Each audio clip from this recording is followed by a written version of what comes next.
issue that the president was trying to counter? Now, remember, Fred, we lost Ojwang in the hands of the police about 2 or so weeks ago.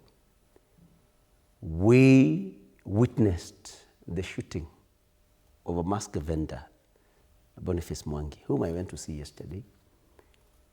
The president has not talked about the irresponsible, act by the police officers. But he's talking about the protection that people should give to the police, not to demonstrators, our young people. And a friend, this got me thinking last night when I saw him.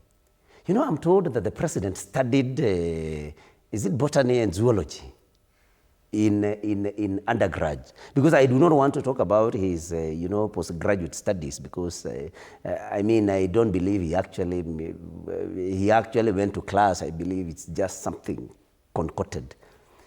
So I'm thinking, looking at how he's behaving towards the loss of life, I'm wondering, is it because of his background as somebody who studied zoology, so that now he views human beings just physically, the way you would view an animal? If you want some meat, you can slaughter a chicken without getting permission from anybody.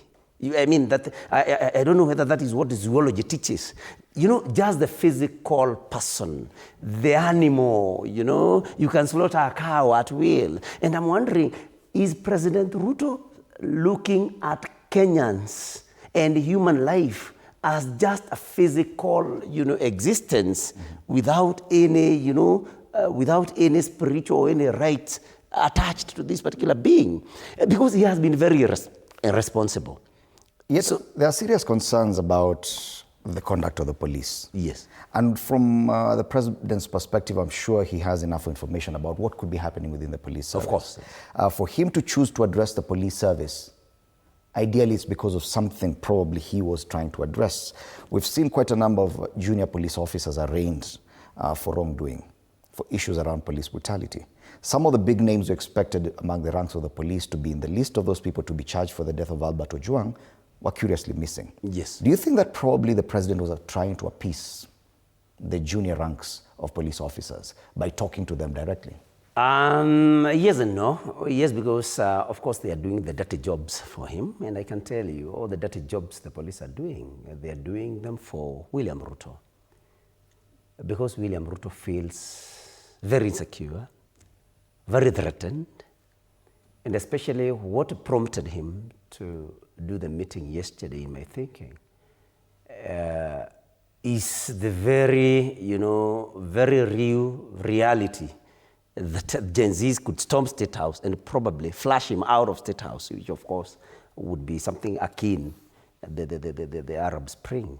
And so in his desperation and in his quest to see that the police continue serving his very immoral and inhuman,